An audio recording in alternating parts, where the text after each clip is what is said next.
অধিকার আদায়ের জন্য ঐতিহাসিকভাবে বারবার লড়ে গেছে যে প্ল্যাটফর্ম, সেই ডাকসু নির্বাচন এত পিছিয়ে দেওয়ার আয়োজন করার প্রয়োজন নাই।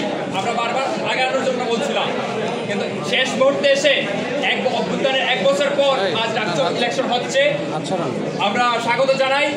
একই সাথে বলতে চাই, গত 1 বছর ধরে ঢাকা বিশ্ববিদ্যালয় প্রশাসন তার যে নানান ধরনের চরিত্র এই বিশ্ববিদ্যালয়ের শিক্ষার্থীকে দেখিয়েছে, আমরা দেখতে পাই স্পষ্টভাবে এই বিশ্ববিদ্যালয় প্রশাসন একটা বিশেষ রাজনৈতিক দলের প্রতি পক্ষপাতিত্ব অবলম্বন করছে। আমরা বলতে চাই, এই বিশ্ববিদ্যালয় প্রশাসন 2 ধরনের গণহত্যাকারীদের পুনর্বাসনের জন্য লিপ্ত হচ্ছে। আমরা দেখেছি 71-এর গণহত্যাকারী এই বিশ্ববিদ্যালয়ের পরিবেশ পরিষদের নিষিদ্ধ সংগঠন ইসলামী ছাত্র শিবিরকে এই বিশ্ববিদ্যালয়ে পুনর্বাসনের চেষ্টা করছে ওই বিশ্ববিদ্যালয় প্রশাসন। একইভাবে আমরা দেখতে পেয়েছি এই বিশ্ববিদ্যালয়ে অসংখ্য হামলায় নেতৃত্বদানকারী ছাত্রলীগ নেতা ওই SM হলের ভিপি জুলিয়াস সিজারকেও এই বিশ্ববিদ্যালয়ের ডাকসু নির্বাচনের আয়োজনে সদস্য হিসাবে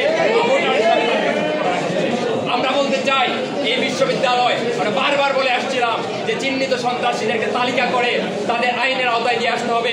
বিশ্ববিদ্যালয় প্রশাসন এখন সেই ধরনের কাজ করে নাই।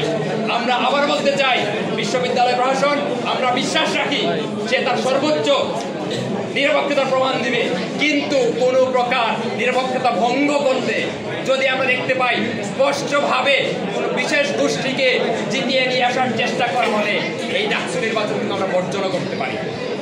আমরা এখানে দাঁড়িয়ে আছি, এই বিশ্ববিদ্যালয় দীর্ঘদিনের যে লড়াকু মুখগুলো আছে, যারা এখানকার গণতান্ত্রিক আন্দোলনে নেতৃত্ব দিয়েছিল, জুলাই অভ্যুত্থানের নেতৃত্ব দিয়েছিল, জুলাই অভ্যুত্থান পূর্ববর্তী সময়ে হাসিনা ফেসিবাদ বিরোধী লড়াই যে সেই লড়াইয়ে নেতৃত্ব দিয়েছিল, এইরকম বিভিন্ন সংগঠনের নেতারা আছেন। বিভিন্ন সংগঠনের বাইরেও এই গণতান্ত্রিক আন্দোলনের লড়াকু মুখরা এখানে উপস্থিত আছেন। আমরা আজকে এই বিভিন্ন ধরনের শিক্ষার্থী গণতান্ত্রিক অধিকারের প্রতি, গণতান্ত্রিক মূল্যবোধের প্রতি শ্রদ্ধাশীল শিক্ষার্থীদের পক্ষে আমরা এখানে মনোনয়ন ফর্ম উত্তোলন করেছি। আমরা আগামীকাল সকাল 11:30টার সময় আমরা আমাদের বিস্তারিত প্যানেল কেমন হবে সেই নিয়ে বিস্তারিতভাবে আমরা প্রেস কনফারেন্সের মাধ্যমে ঘোষণা করব।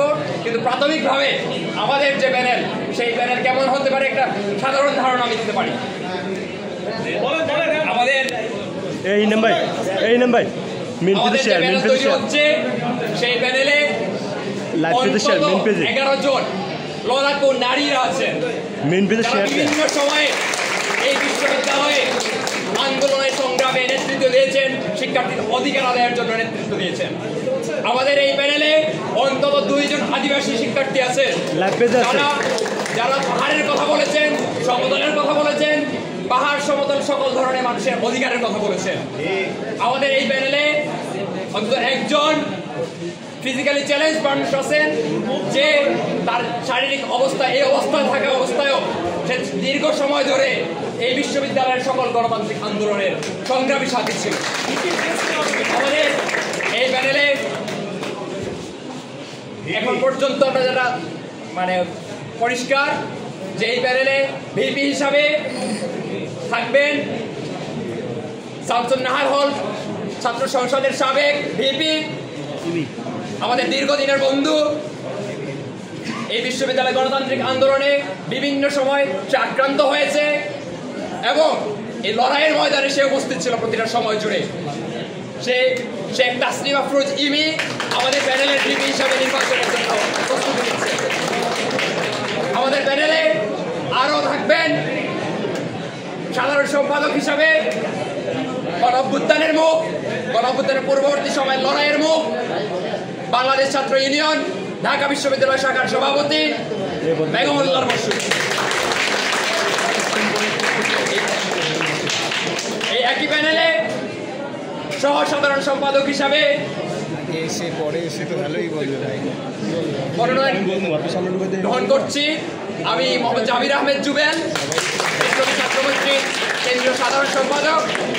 আমাদের একই প্যানেলে মুক্তিযুদ্ধ ও গণতান্ত্রিক আন্দোলন বিষয়ক সম্পাদক পদে মনোনয়ন প্রত্যাশী সমাজতান্ত্রিক ছাত্র ফ্রন্ট ঢাকা বিশ্ববিদ্যালয় শাখার আহ্বায়ক মোজাম্মেল হক।